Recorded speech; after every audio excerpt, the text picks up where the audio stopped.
So at least 6 foot. Does he have to make a certain amount of money? Um, it depends on what version of me he wants.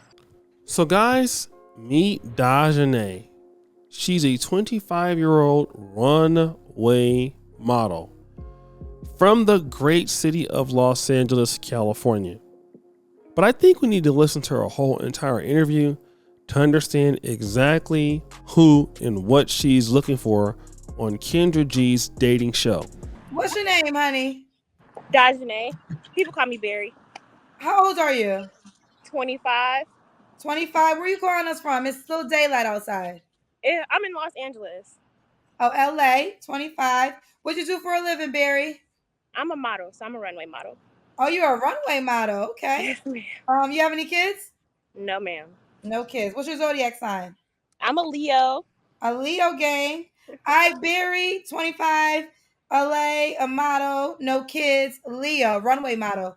What kind of man you looking for, baby girl? Oh, that's a difficult question. Like someone that's intentional, someone that's intelligent.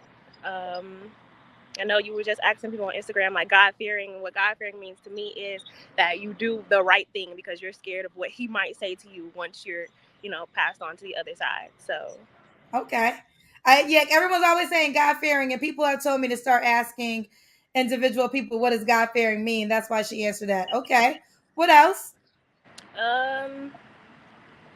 That's career oriented. Like I'm a runway model, so that means I'm always moving. Either it's a casting or it's a fitting or it's runway or it's, on set. So he has to be like, have that same energy. Okay. What's some deal breakers? Liars, cigarette smokers, and anybody with a kid that's under 3 years old. No offense. Not me.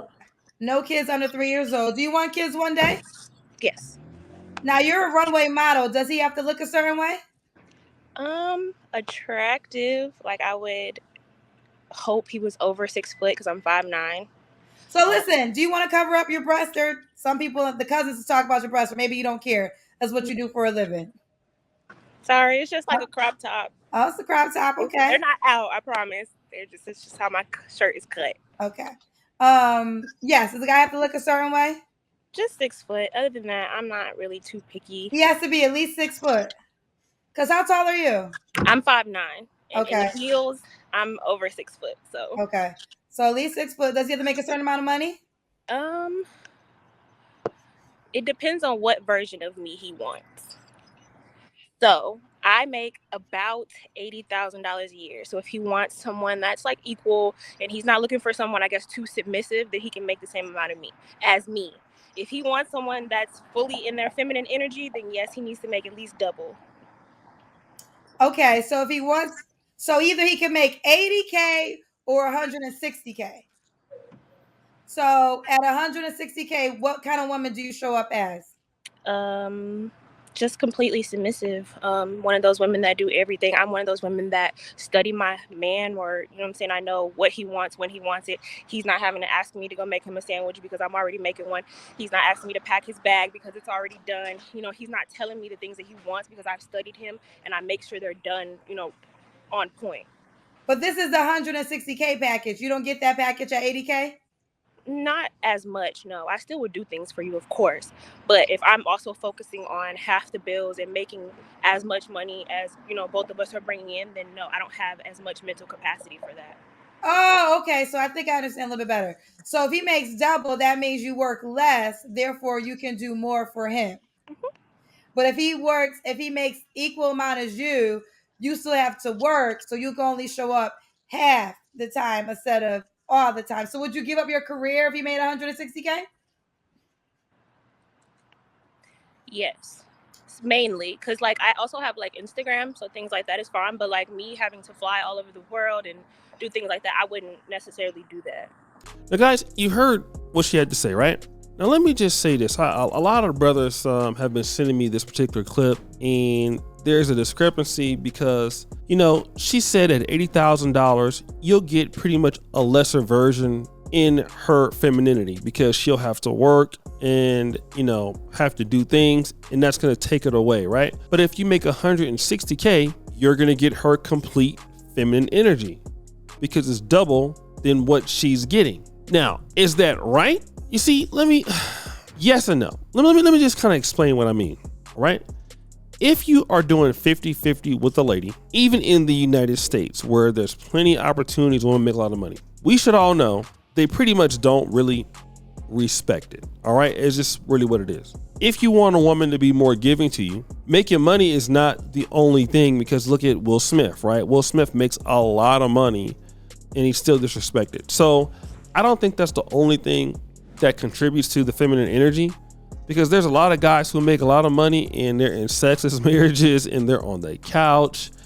And I mean, they're just, but assuming all things are equal, right? That's the whole situation.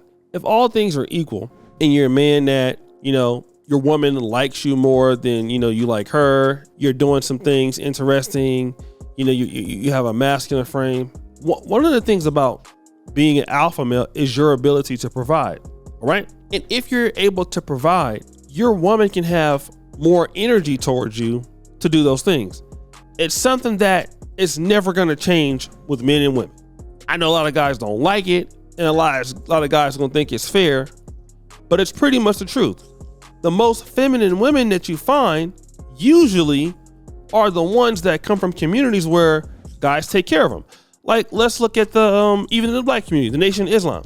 The Nation of Islam, women are fully provided for the most part by the men. All right. That's the kind of society you have.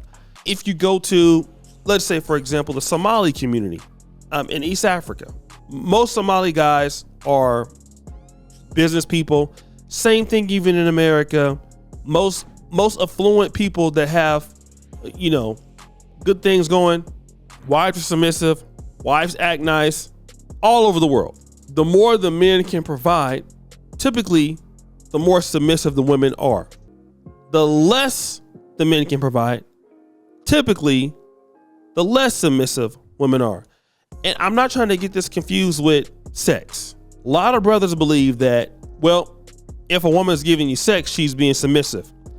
That's a part of submission if you want to look at it like that. Or it's just the fact that she just wants to have sex. But I'm talking about the fact that you're asking her to do something that maybe she doesn't want to do, but out of respect, she does it. That's submissive. And the ultimate thing that a guy can do is have everything in order. Life together, plans together, evidence of productivity. The more you can do that, the more masculine you are, the more attractive you are, the more likely a woman is to submit to a man. That's what I've seen. The less likely you're able to do that, the less likely she can trust or depend on you, the less likely she is to be submissive. And a lot of guys didn't like her answer, but it's a upfront, truthful answer. A lot of women feel like that. A lot of women are like that. And a lot of guys are, upset about it in the comments that, maybe it shouldn't be like that, but that's how it is. 50-50 don't get you the full submission. Double what she makes typically gets you submission. So guys, what do you think? Do you think I'm wrong about this? Let me know. Subscribe with the bell. We're out.